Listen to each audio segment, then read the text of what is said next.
বাগদেৱীৰ বন্দনাৰে মুখৰিত আজি সমগ্ৰ ৰাজ্য। আজি তাতে ফাগুনৰ প্ৰথমটো বুধবাৰ। আজি আলি আই লৃগাঙো, আনহাতে আজি ভেলেণ্টাইন ডেও, যিহেতু আজি 14 ফেব্ৰুৱাৰী।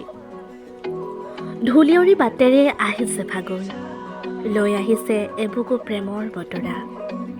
ফাগুন মানেইতো প্ৰেমৰ সময়, সৰাপাতৰ সৈতে কথা পতা, লঠঙা ডালৰ সৈতে লুকা ভাকু খেলা। মোৰ যে আটাইতকৈ প্ৰিয় মাহ হৈছে ফাগুন। এই ফাগুনৰ বাবেই মোৰ যে বছৰটোৰ অপেক্ষা, কিয় নাজানো। এই ধূলিয়ৰী বাটটোও চাগে ভাল লাগে, লঠঙা গছডাল ভাল লাগে, সৰা পাতসমূহ ভাল লাগে। আজি তাতে তিনিটাকৈ বিশেষ মুহূৰ্ত, এফালে সৰস্বতী পূজা, এফালে আলি আই লৃগাং, আনহাতে ভেলেণ্টাইন ডে। কামৰ মাজতে নিজকে এনেদৰে আবদ্ধ কৰি ৰাখিছোঁ। এফালে ডিউটি, এফালে মোৰ ভাল লগা কিছু সময়।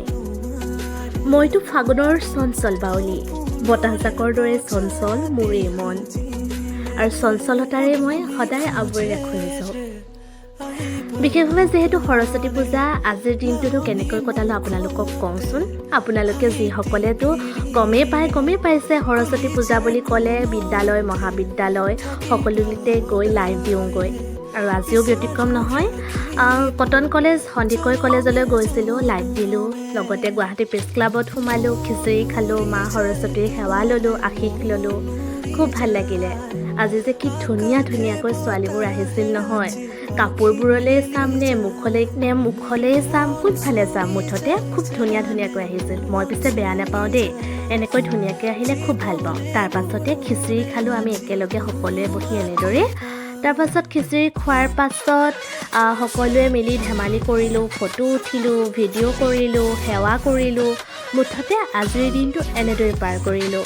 গাটো বেয়া, মাতটো চাগে আপোনালোকে শুনি গমেই পাইছে, খুব পানী লগা জ্বৰ হৈ আছে, টনচিলো বাঢ়িছে, আৰু চাইনাচাইটিছৰ প্ৰব্লেম আছে। সেইকাৰণে কিছুদিন ধৰি মই এনেদৰে মোৰ মাতেৰে আপোনালোকৰ আগত ভ্লগ দি আছোঁ। তথাপিও ভাল লগা কাম, জীৱন হাজাৰ কাম কৰি যাব লাগে, আৰু এনেদৰে চাওঁচোন কিমান দিনলৈনো এনেকৈ সুখেৰে হাঁহিৰে ধেমালিৰে আপোনালোকৰ আগত থাকিব পাৰোঁ।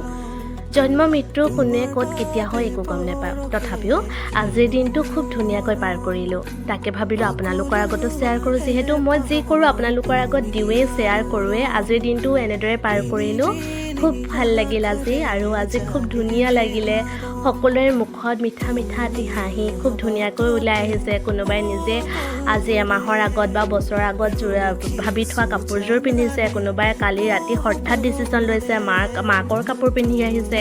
তেনেদৰে ময়ো বিশেষভাৱে মোৰো বিশেষ আয়োজন নাছিল, যিহেতু প্ৰতিটো অনুষ্ঠানতে আমাক এযোৰ কাপোৰ লাগিয়ে থাকে। ময়ো পুৰণা কাপোৰ এযোৰকে পিন্ধি আহিলোঁ। কেনেকুৱা লাগিছে? ভাল লাগিছে, তোমাকো ভাল লাগিছে। তুমি মেকআপটো অকণমান বেছি কৰি আহিলা। তুমি কি ক'বা মোক লৈ, কি ক'বা? ঠিকে আছে, এই কোৱাখিনি দিয়ে ন? অকণমান বেছি